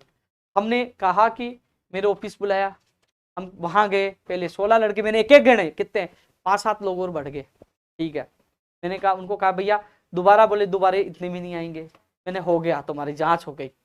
और फिर चेयरमैन साहब से मिले, चेयरमैन साहब ने कहा कि हमारे पास दोबारा रिपोर्ट आ गई, उस रिपोर्ट में आया कि वो कार्टून है, ले जाने आने ले जाने फट गया होगा। मैंने आपको लाइव में बताया कि चेयरमैन साहब ने ये कहा। अब उसको तोड़ मोड़ के लोग क्या कह रहे, उपेन्द्र यादव ने, अरे मैंने थोड़ी कहा, मैंने तो चेयरमैन ने जो कहा आपके अभ्यर्थियों के सामने मैंने लाइव में बता दिया। मैं थोड़ी बता रहा हूँ कार्टून, मैं उनका पक्ष ले रहा हूँ क्या? लेकिन हम लोग मजबूती से लड़ भी नहीं सकते, आ भी नहीं सकते, सोशल मीडिया पे लड़ना जानते हो। वाह यार, सोशल मीडिया के वीर हो। अब ठीक है, मेरे नाम से तो वो जब ये जो लाठीचार्ज, उसके बाद मुझे तो परमिशन देना बंद कर दिया, क्योंकि मैं एक धरना प्रदर्शन परमिशन लेना चाह रहा था अभी, तो उन्होंने मना कर दिया, आपको परमिशन नहीं मिलेगी, आप परमिशन लीजिए, धरना दीजिए, मैं भी सपोर्ट करने जाऊंगा, जांच हो जाए। रद्द की मांग मैं करूंगा नहीं। क्यों नहीं करूंगा रद्द की मांग? क्योंकि एक सेंटर पे हुआ तो सेंटर की जांच होगी, क्योंकि पता है रीट लेवल 2 के हालात देखो आप, जो रद्द हुआ है ना, हालांकि मैंने उस समय भी सीबीआई की जांच की मांग की थी। वो कितनी गालियां देख रहे हो, क्योंकि आप तो अपने स्वार्थ के लिए बोल देते हो, दो पक्ष होते हैं, किसका बोलूं मैं, बताओ आप बताओ मेरी जगह हो तो क्या करूं। कम से कम मैं जांच के लिए गया हूं, आवाज उठाई, ऐप के लिए आवाज उठाई, कम से कम मैं साथ देने तो आ रहा हूं। अब कह रहा हूं, अब धरना परमिशन आप लीजिए, बैठिए, मैं आऊंगा आपके, लेकिन मैं उठाऊंगा, जांच की जाए, जांच की जाए, ये मांग उठाऊंगा। एक सेंटर में गड़बड़ी हुई है, मान लो वहां गड़बड़ी हुई है, उस सेंटर की जांच हो जाएगी, वहां गड़बड़ी तो रद्द हो जाएगी। लेकिन जिन लोगों ने और लोगों ने मेहनत की, क्या उनके साथ गलत कर दूं? मैं नहीं करूंगा गलत। आपको जितनी गालियां देना दे दीजिए। एक जगह चोरी होगी तो सब चोर नहीं होते, वो चोर पकड़े जा सकते हैं, लेकिन उसकी भी जांच तब होगी जब आप में ताकत होगी, दम होगा। बैठिए, मैं साथ दूंगा। लेकिन हम आना नहीं चाहते, उपेन्द्र यादव कह सकते, उपेन्द्र यादव साथ नहीं दिए। अरे यार, आप सोच बदल लीजिए। एक व्यक्ति जो तुम्हारी हर भर्ती के लिए, हर भर्ती, हर विभाग के लिए भागता है, और फिर भी तुम ये बात करो तो तुम्हारी मर्जी, वो तो आदत है।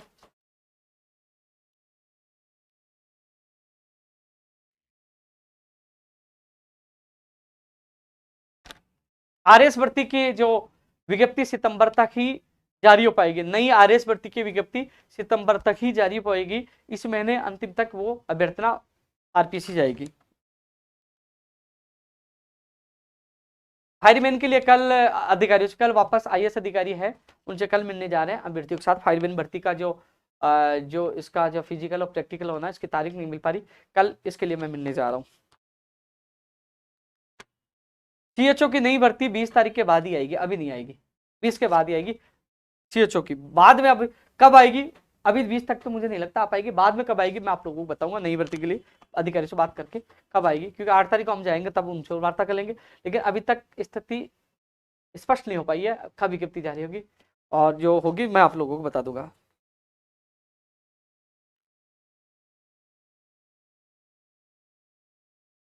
दोस्तों 2016 में दास्तान बेरोजगार मैंने फिल्म बनाई थी, आप मेरी यूट्यूब चैनल पे जाके देखना पूरी स्टोरी, जो आप लोगों की, कई लोगों ने देखा, उसमें आप कमेंट पढ़ोगे 99% लोगों ने कहा क्या मूवी है, कई लोग रोने भी लग गए, क्योंकि उसमें आप लोगों की दास्ता, आप लोगों की पीड़ा मैंने दिखाई है। काश उस फिल्म को नेता देखे तो उनको समझ में आ जाए कि बेरोजगार कितने दुखी और परेशान है, उनके परिवार की क्या समस्याएं हैं। ये फिल्म का उद्देश्य यही था कि नेता उस फिल्म को देखकर युवाओं को न्याय प्रदान करे, युवाओं के दर्द को समझे, और युवाओं के साथ गलत ना हो। उसमें पेपर लीक की घटना है, किस प्रकार कर्जा लेता है, किस प्रकार अवसाद में आत्महत्या कर लेते हैं, किस प्रकार सगाई टूट जाती है, पूरी चीजें उसमें दिखाई। उस फिल्म का डायरेक्टर भी मैं था, हीरो भी मैं था, और उसकी पूरी कहानी मैंने लिखी थी। और वो कहानी यदि कोई अच्छे से उसे देखेगा तो इस फिल्म को अवार्ड मिल सकता है, क्योंकि इसमें सच्ची घटनाओं पर आधारित ये पिक्चर थी। उसमें कई सीन, जो लाठीचार्ज था 9 अक्टूबर 2015 का, जो वास्तविक दृश्य लाठीचार्ज का सीन था 9 अक्टूबर 2015 का, आप देखोगे वो सीन ओरिजिनल है, किस तरीके से हमें पीटा गया था, वो सीन भी आप इस पिक्चर में देखोगे। ये फिल्म मैं बार बार देखने के लिए क्यों कह रहा हूँ, क्योंकि इसको सोशल मीडिया पे उठाकर नेताओं को दिखाइए कि हमारे साथ ये हो रहा है, ये आपकी असली कहानी है। 2016 में जो मैंने कहानी दिखाई थी वो आज आप लोगों पर लागू हो रही है। उसका उद्देश्य यही है कि सिस्टम में सुधार हो। उस कहानी को एक बार आप जरूर देखना, मेरे फेसबुक, मेरे यूट्यूब पे डाल रखा है, दास्तान बेरोजगार है, उसको सर्च करोगे, देखना, वो पिक्चर देखोगे तो एक बार तो आंखों में भी आंसू आएंगे, रोने लग जाओगे, कहोगे ये मेरी स्टोरी है, ये मेरे दर्द की कहानी है।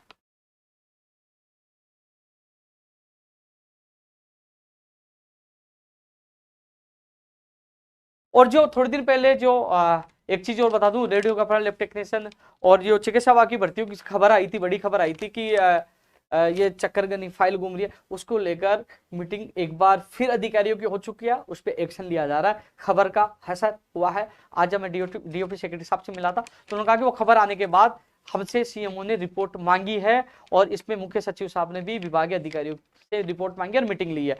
तो इस पे अब कुछ ना कुछ बड़ा होने वाला है, कल हमें बुलाया गया एक बार।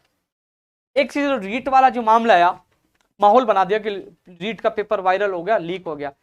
मैंने माध्यमिक शिक्षा बोर्ड के अधिकारियों से बात की, शिक्षा मंत्री जी खुद से बात की, मैंने कहा कि जो इसमें बार कोड है इसको स्कैन करवाइए, पता लग जाएगा कौन सी स्कूल से ये पेपर है, किस विद्यार्थी का है, और फिर पकड़िए उसे। और उन्होंने इस सुझाव को माना, बार कोड को स्कैन किया, पता चला यही स्कूल है। और उन्होंने समझदारी नहीं ये दिखाई, उन्होंने कोई हवा हल्ला नहीं किया, उनको पता था कि ये अभ्यर्थी भाग जाएगा। फिर उसकी कॉपी को निकाला, चेक किया, 20 से पन्ने फाड़े गए थे, और उसको पकड़ा और जेल में डाल दिया। यानी कि जिसने गलत किया वो जेल के अंदर है। भविष्य में ऐसा कोई भी ऐसी गड़बड़ी नहीं करे, क्योंकि लोगों में भ्रांति फैल गई, पेपर लीक हो गया। लेकिन मुझे शक था कि ये पेपर फाड़ा गया है, इसलिए मैंने बार कोड से स्कैन, जो इसका स्कैन कराकर इसकी जांच करने की मांग की थी, और वो जांच हुई और आपके सामने परिणाम।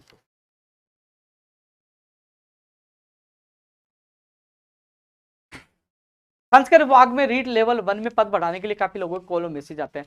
अभ्यर्थी मेरे साथ गए थे, और जो वर्तमान में भास्कर जी हैं, जो निदेशक जी हैं, उससे मुलाकात की, तमाम लोग मेरे साथ थे। जो आरटीआई की सूचना थी उसमें पद बहुत ज्यादा थे, दूसरी आरटीआई की सूची में पद नहीं बता रहे।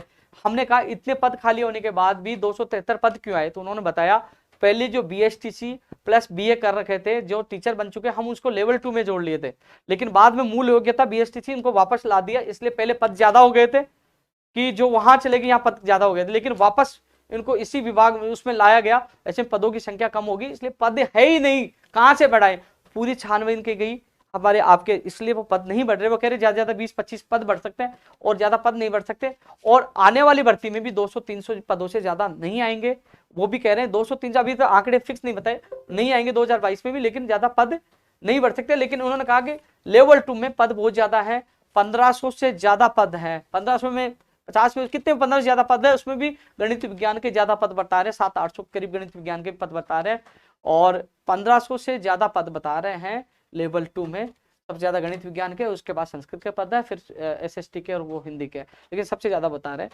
जो रीट की बाद जो अब शिक्षक भर्ती की एग्जाम होगी, उसके बाद उसमें उस विज्ञप्ति में ये पद आएंगे, ये कहा उन्होंने। कृषि के जो भूपेंद्र और कई लोग समझ, कृषि के जो तमाम विषय को शामिल करने वाला मामला अभी चल रहा है। देखो नियम संशोधन में बहुत समय लगता है, इसलिए इसमें समय लग रहा है, लेकिन सभी विषयों को शामिल किया जाएगा। कमेटी की रिपोर्ट आपके पक्ष में ही थी। अधिक चीजों पर मैंने चर्चा की, मैं एक बार फिर देख लेता हूँ। टीजीटी 2012 वाला जो मामला है, सुनवाई होगी। आज भी मैंने अर्चना मैम से मुलाकात की थी, मैंने बात रखी थी, तो जब सुनवाई होगी, उन्होंने कहा पिछली बार भी उन्होंने बोल दिया था एडवोकेट को, जब भी होगी बोल देंगे। और जब अब इसमें देखो किसी गलती ने, जब सुनवाई नहीं हो पा रही सुप्रीम कोर्ट में, तो ना आपकी गलती ना सरकार की गलती, लेकिन सुनवाई से पहले एक बार मैं और फोन करवा दूंगा, जिससे आप लोगों के पक्ष में फैसला है। छात्र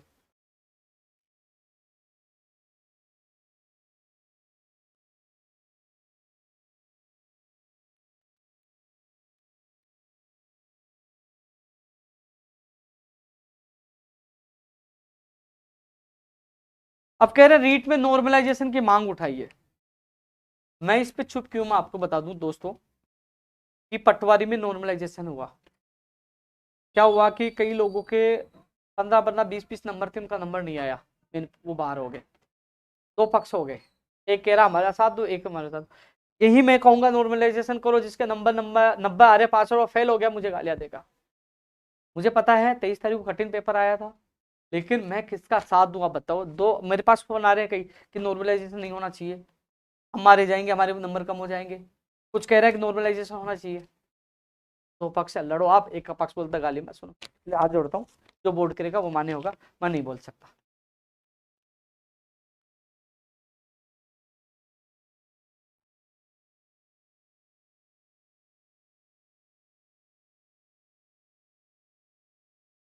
लाइव बहुत लंबा हो गया, एक बार मैं कमेंट देखूंगा, दिखाना भाई, इधर कमेंट दिखाओ। देखो मैं फेसबुक पे देख लेता हूँ, फेसबुक देख लेता हूँ। लंबा तो हो गया, लेकिन क्या करें।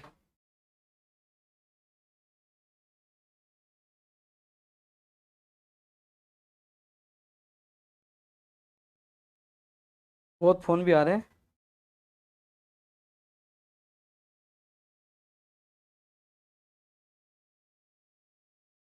सिलेबस के लिए मैं बोल चुका हूँ ऊपर, सिलेबस कब आ रहा है, सिलेबस के लिए मैं बोल चुका हूँ।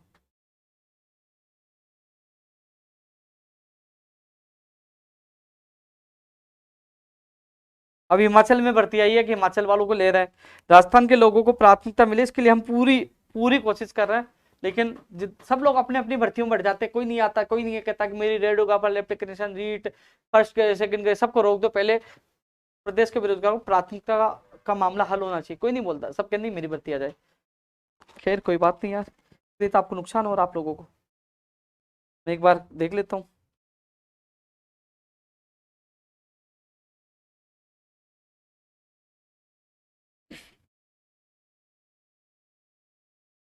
गुजरात कूच के हमने ऐलान किया है, सरकार बुलाती है, वार्ता करती है, हमारी समस्या को हल करते हैं, तो हम बात करने के लिए तैयार है। हमारी लिए कोई राजनीति के वहां जाके चुनाव थोड़ी लड़ना है, वर्चस्व की लड़ाई नहीं है, हमारी लड़ाई हमारे मुद्दों को लेकर है।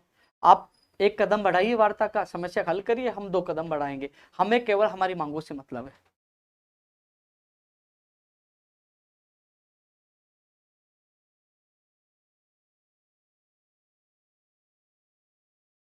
या कमेंट मुझे दिख नहीं रहे, इसमें दिखा दो ना एक बार आप आके।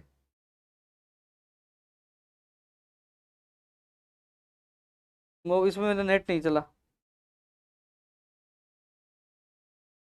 तो साथियों अधिकतर मैंने चर्चा की है, और युवा तक कार्यक्रम में कोशिश करूंगा बहुत जल्द दोबारा आऊं।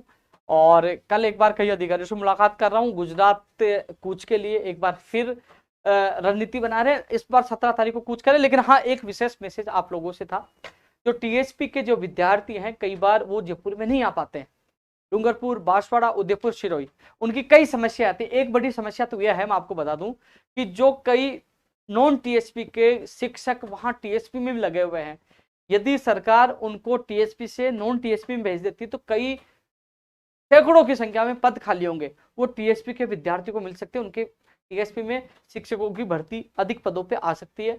तो वो मुद्दा भी मैं आपका साथ देने आ रहा हूं। आपके और भी जो मुद्दे हैं टीएसपी के, वो मुझे बताइए। मैं डूंगरपुर, बांसवाड़ा 20 तारीख को रहूंगा, और आपको पता 19 तारीख को आपके सिरोही में भी रहूंगा और उदयपुर में भी रहूंगा। तो वो टाइम टेबल मैं आपको बता दूं। मैं इन इन जिलों में आ रहा हूं। जो लोग आपका चला दीजिए, इसमें आप में चलाओगे, मैं आपको बता दूं कौन कौन जिले में कब आ रहा हूं, तो आप लोग वहां मिले।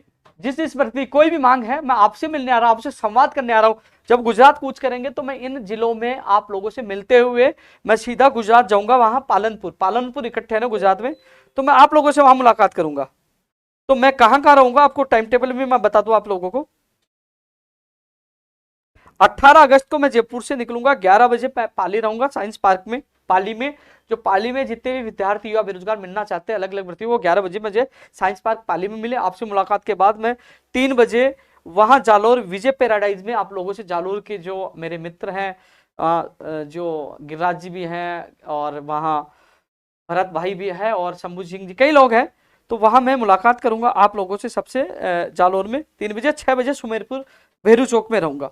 फिर 19 अगस्त को 2 बजे मैं सिरोही गांधी पार्क में मिलूंगा, और 5 बजे उदयपुर टाउन हॉल में जो मीटिंग है वहां उदयपुर में मुलाकात करूंगा। उसके बाद 20 अगस्त को 11 बजे बांसवाड़ा कॉलेज ग्राउंड में मीटिंग का प्रोग्राम है, और फिर 5 बजे डूंगरपुर बादल महल के पास नगर पालिका पार्क में। ये आप देख लीजिए 18, 19, 20 का मैंने ये समय सारणी आपको बता दी। और 21 अगस्त को 11 बजे में पालनपुर हम लोग पहुंच जाएंगे, जहां हमारी मीटिंग होगी गुजरात चुनाव को लेकर। क्योंकि अब आर पार की लड़ाई का ऐलान हमने किया है, लड़ रहे हैं, अब जा रहे हैं तो लड़ेंगे, कुछ ना कुछ बड़ा होगा। और इस बार लखनऊ से बड़ा होगा, पूरी प्लानिंग के साथ हम जा रहे हैं। लड़ेंगे या मरेंगे या जीतेंगे, क्योंकि सच के लिए लड़ रहे हैं। और संपर्क सूत्र मैंने दे रखे हैं, 2 नंबर दे रखे हैं मेरे ट्विटर पे, फेसबुक पे मैंने ये सब डाल रखा है, आप वहां देख लीजिए। आप उन पे फोन करके आप संपर्क कर लीजिए। मैं आप लोगों से वहां मिलते हुए आगे जा रहा हूं। गुजरात में घूमने नहीं जा रहा, गुजरात आप लोगों के लिए इसलिए जा रहे हैं कि यहाँ हमारे आंदोलन को दबाया जा रहा है। मुख्यमंत्री से मुलाकात नहीं हो पा रही। वहां मुख्यमंत्री जी सीनियर ऑब्जर्वर है, वहां रघु शर्मा जी हैं। कांग्रेस के तमाम नेताओं को गुजरात में प्रभारी बनाया गया है, वो लोग तमाम लोग वहां रहेंगे, क्योंकि नवंबर में चुनाव है, सितंबर अक्टूबर में क्योंकि मुख्यमंत्री जी मेन मुखिया रहेंगे, तो वहां रहेंगे। जो वहां जाके किस तारीख को हम तय कर लेंगे कि रघु शर्मा जी की रैली में कौन विरोध करने जाएगा, वहां उस मंत्री के रैली में कौन जाएगा, धर्मेंद्र राठौड़ जी होंगे उनके पास कौन जाएगा, मुख्यमंत्री रहेंगे, वहां पूरी हम रणनीति 21 तारीख को तैयार करेंगे। क्योंकि मजबूरी में है, हमारे पास कोई चारा भी नहीं है, क्योंकि वहां तमाम नेता रहेंगे, हम वहां जाएंगे। क्योंकि वहां पुलिस भी नहीं रहेगी, पुलिस गुजरात की रहेगी, राजस्थान की पुलिस तो यहाँ कुछ नहीं करने दे। वहां सुरक्षा भी कम होगी, हम आराम से वहां जा सकते हैं, मिल सकते हैं, कह सकते हैं ये आपका लिखित समझौता, ये लखनऊ समझौता, आपका ये समझौता, हमारी ये मांगे।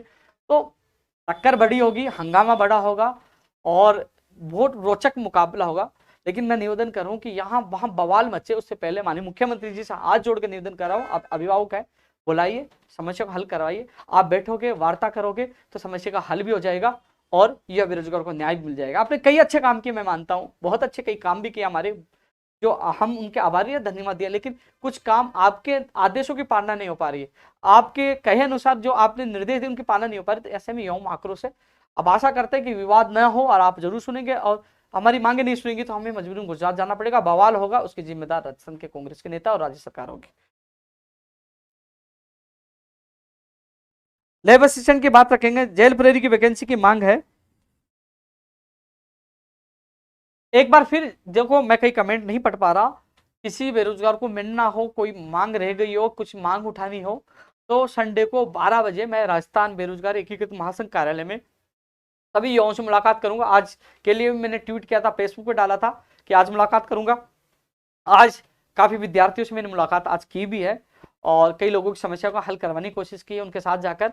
और संडे को आप लोग मिलिए, संडे को जो भी समस्या आपकी नोट करूंगा, लिखूंगा, क्योंकि जब गुजरात जाएंगे तो उसमें भी आपकी मांग शामिल करेंगे। जहाँ सरकार वार्ता के लिए बुलाएगी वहां भी आपकी मांग रखूंगा। जो भी समस्या है आप गूगल पे लिखोगे राजस्थान बेरोजगार एकीकरण महासंघ तो लोकेशन आ जाएगी। आप कार्यालय 12 बजे पूछिए, संडे को मैं आपसे मुलाकात करूंगा। और जो भी, क्योंकि कई बार लाइव लंबा हो गया, कई चीजें मैं भूल भी जाता हूँ यार, पूरे दिन भर आप लोगों के लिए भागता हूँ, लड़ता हूँ, लेकिन मैं आपके साथ हूँ, आपकी आवाज उठाऊंगा। जो भी चीजें मुझे बताना, क्योंकि कई लोग और भी आ रहे हैं। तो संडे को आप लोगों से राजस्थान बेरोजगार एकीकृत महासंघ कार्यालय में 12 बजे मुलाकात करूंगा। अपनी मांग वहां रख सकते हो। मैं आपका भाई हूँ, आपका साथी हूँ। जब आपके साथ सड़कों पे सो सकता हूँ, आपके साथ लाठियां खा के जेल जा सकता हूँ। मैं वो नेता नहीं हूँ जो आप लोगों ने एमएलए सांसद जो आपने बना के भेज दिया, चुनकर उनको एसीओ गाड़ियों में बिठा दिया, एसीओ कमरे में सुला दिया, वो लोग गायब हो गए। मैं आपके साथ पहले भी था, आज भी। जिम्मेदारी उनकी थी, लेकिन वो जिम्मेदारी मैं निभा रहा हूँ। आपके साथ हमेशा रहूंगा, क्योंकि मैं भी किसान का बेटा हूँ।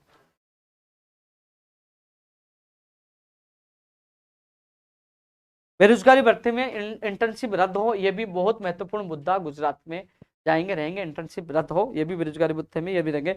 एग्रीकल्चर वाली 2 दिन बाद फिर मैं जाऊंगा। विशेष शिक्षकों को मैं बोल चुका हूँ। ये लाइव बहुत लंबा हो चुका है। आप फिर एक और युवा तक कार्यक्रम में लोगों से मुलाकात, आप सबसे युवाओं से मुलाकात करूंगा। तब तक के लिए जय हिंद, जय भारत।